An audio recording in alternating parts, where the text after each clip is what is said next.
네, 안녕하세요. 평가사가 되자 안평가사입니다. 자, 오늘도 32회 합격하신 평가사님께서 본인의 어떤 공부 경험들을 나눠주시기 위해서 이 자리에 함께 나와주셨습니다. 평가사님 간단하게 소개해 주시겠어요? 네, 안녕하세요. 이번에 32기 감정평가사 시험에 합격한 이지혜 감정평가사입니다. 저는 이제 8년 동안 이제 직장 생활을 하다가 퇴사 후에 이제 우연한 계기로 공부를 하게 되었고, 이번에 2년 차로 합격을 하게 되었습니다. 평가사님 그 전에 뭐 어떤 학교나 전공은 어떻게 되셨나요? 저는 이제 단국대학교 기계공학과를 전공을 했습니다. 그러면 처음에 시작하실 때 공부 기간은 어느 정도로 각오하고 시작하셨어요?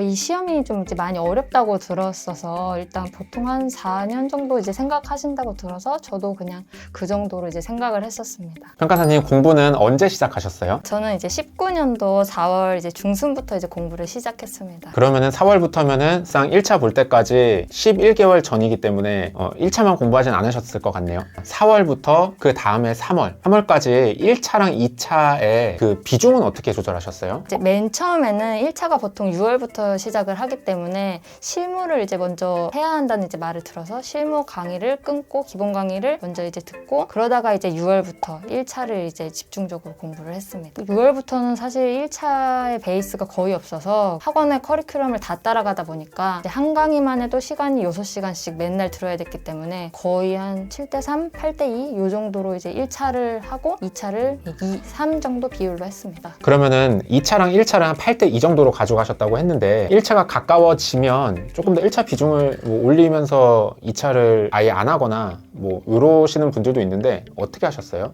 저도 이제 시험이 거의 가까워졌을 때는 모의고사를 계속 이제 풀고 해야 되니까 학원에 가서, 그래서 1차를 거의 했고 아예 2차는 거의 조금 내려놨었습니다. 그게 어느 정도 시기부터였어요? 그게 아마 이제 12월 학원 이제 모의고사가 시작할 때쯤이니까 12월 달쯤부터는 그랬던 것 같습니다. 12월 달쯤부터는 1차에 좀 더 네. 거의 뭐 10대 0? 네, 거의 1차에만 집중을 했습니다. 그러면은 1차는 네. 6월부터 3월까지? 네. 그러면은 1차만 9개월 하신 거네요? 그렇죠. 네. 아, 알겠습니다. 보통은 이제 한 6개월 전부터 시작하는데 그 9개월 전부터 시작하신 이유는? 일단 학원 커리가 그때부터 시작을 해서 정식적으로는 이제 그때부터 이제 그냥 제가 워낙 1차에 노베이스였기 때문에 그냥 학원이 시작하는 때에 따라서 저도 그냥 같이 공부를 하게 됐어요. 그러면은 4월쯤에 시작하면 네. 보통 생동차를 도전해 보시는 분들이 좀 있는데 그렇게 하실 생각은 안 하셨어요? 저가 처음에 4월에 이제 생동차를 저도 생각을 하고 학원을 이제 제가 갔었습니다. 상담을. 저도 동차 좀 해보고 싶다고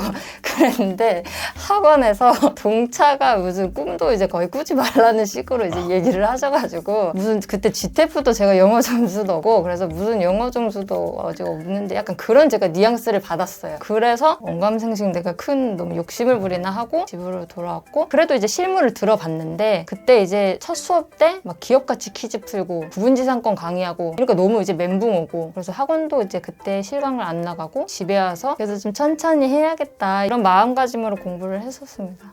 알겠습니다. 그러면은 6월부터는 1차는 기본 강의 나오는 거 다 듣고 그 다음에 2차는 전체적으로 어떻게 하셨어요? 그 기간 동안 이제 오전하고 거의 그러니까 앞부분에는 1차를 공부를 하고, 이제 저녁 때 좀 이제 시간이 날 때 그때 이제 실무를 하거나 법규도 기본 강의만 끊어서 이제 좀 감을 잡아보려고 어떤 학문인지 그렇게 조금씩 여유가 될 때 들었었습니다. 실무는 어느 정도로 공부하셨어요? 그러니까 1차가 끝났을 때쯤 실무는 어느 정도에 올라왔어요? 1차가 끝났을 때쯤에 기본 강의, 그리고 3방식, 그리고 종합 이거를 강의를 일단 따라가면서 거기서 이제 퀴즈를 맨날 내주시거든요. 그래서 그 퀴즈 정도 이제 풀면서 따라가는 수준으로 실무는 했었습니다. 알겠습니다. 그 다음에 법규도 하셨다 그랬는데 법규는 어느 정도 수준으로 하셨어요? 법규는 정말 처음에 들었을 때 외계어 같아가지고 계속 그냥 강의를 듣다가 이거 어떻게 공부해야 되는 거지? 계속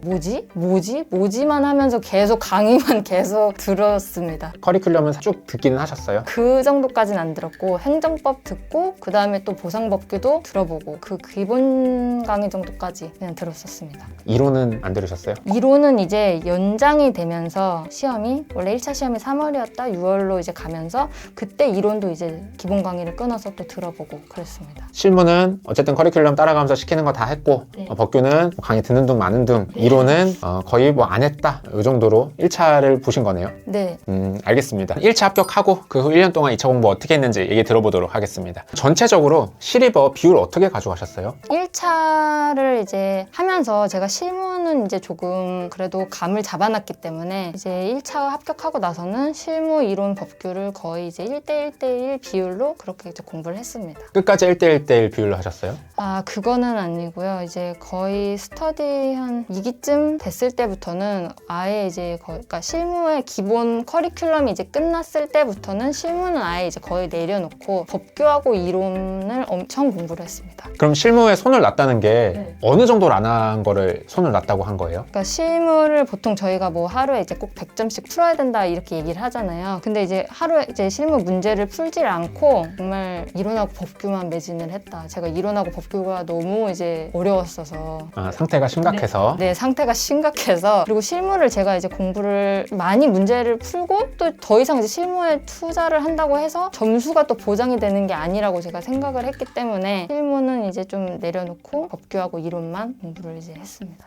저는 그 지금 하신 얘기 중에 이 실무가 공부 시간을 더 투자한다 그래서 문제를 더 푼다 그래서 점수가 더 잘 나오는 게 아니라고 생각해서 실무는 조금 내려놨다. 물론 그것도 있는데 일단 제가 실무가 이제 어느 정도 실무도 이제 결국에는 암기라고 제가 생각을 했어요. 그래서 내가 이거를 이제 푸는 방법을 알고 있으면 내가 이제 지도를 머릿속에 알고 있으면은 뭐 언제든 이제 풀면 된다. 이제 어느 단계가 올라오니까 이제 그렇게 생각이 이제 들어서 그때부터는 실무를 이제 좀 내려놓고 오히려 내가 한 만큼 그래도 점수를 얻을 수 있는 법규에 더 신경을 이제 많이 썼던 것 같아요. 네, 알겠습니다.